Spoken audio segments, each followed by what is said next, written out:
The Ukrainian Orthodox Church holds a special place in the hearts of millions.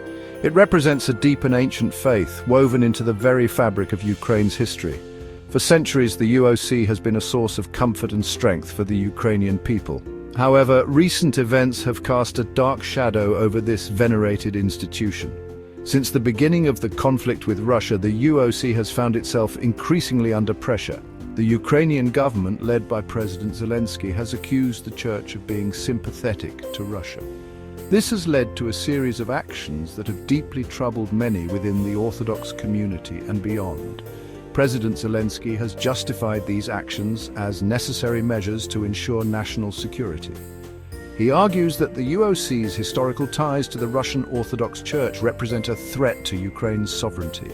His government claims that the church is being used by Russia to spread propaganda and sow discord within Ukraine. These accusations are fiercely denied by the UOC, which maintains that it is a fully independent and patriotic institution. However, despite their protests, the UOC has found itself facing increasing pressure from the Ukrainian government. This pressure has manifested itself in a number of ways. Churches have been raided, priests have been arrested, and the government has even gone so far as to attempt to seize control of some of the church's most sacred sites. These actions have sent shockwaves through the Orthodox world and have raised serious concerns about the future of religious freedom in Ukraine. Many within the UOC believe that they are being unfairly targeted by the government simply for practicing their faith.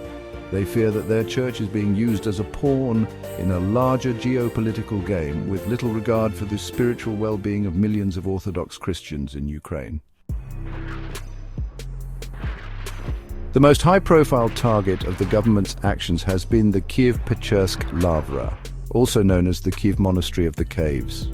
This ancient monastery, founded in the 11th century, is one of the most important pilgrimage sites in the Orthodox world.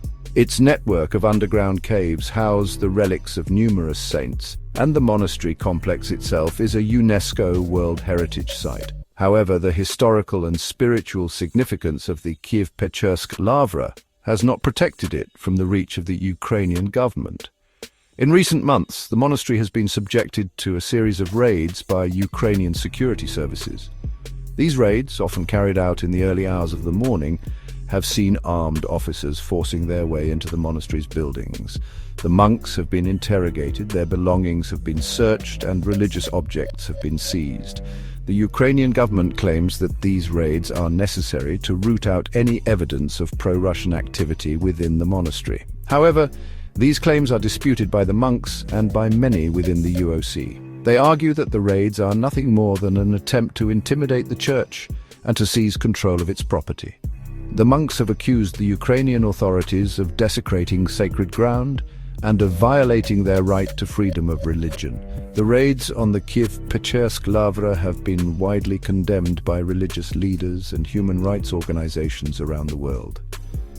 The actions of the Ukrainian government have raised serious concerns about the future of religious freedom in the country. Many fear that the targeting of the UOC could be a sign of things to come, and that other religious groups may soon find themselves facing similar persecution.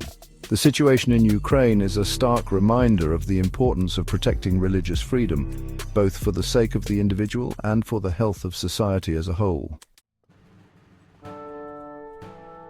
The persecution of the UOC has not been limited to raids on its monasteries. Individual priests have also been targeted, often accused of collaborating with Russia or of inciting hatred against the Ukrainian government.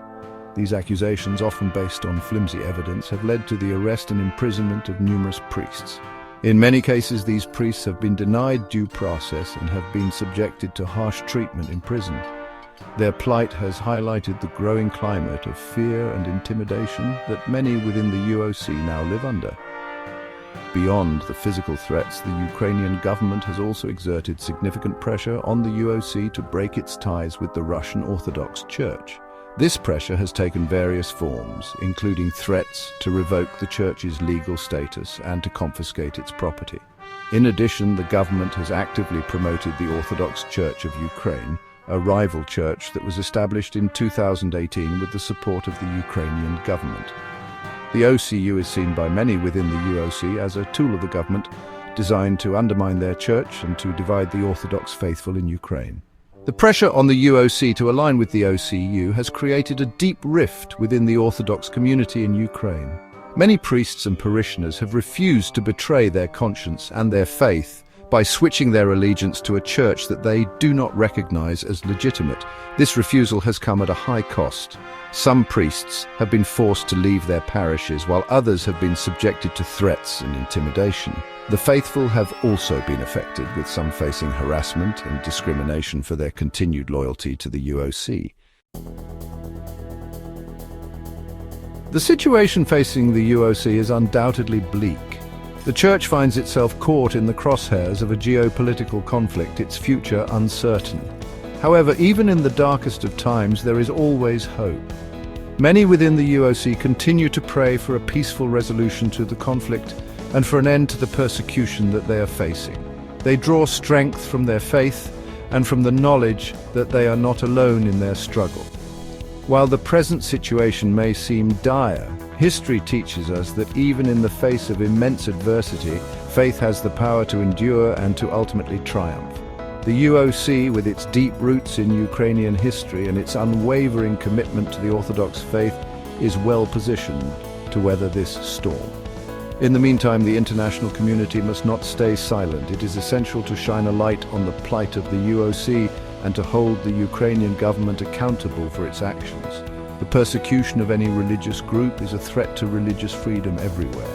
The international community must make it clear that the targeting of the UOC is unacceptable and that the Ukrainian government must respect the right of all its citizens to freedom of religion or belief. The hope remains that in time, the UOC will be able to rebuild its institutions and heal the wounds that have been inflicted upon it. The resilience of the Ukrainian people is undeniable, and their faith has sustained them through countless trials throughout their history. This same spirit of resilience and faith will undoubtedly guide the UOC through these challenging times, towards a brighter future where it can once again freely practice its faith without fear or intimidation.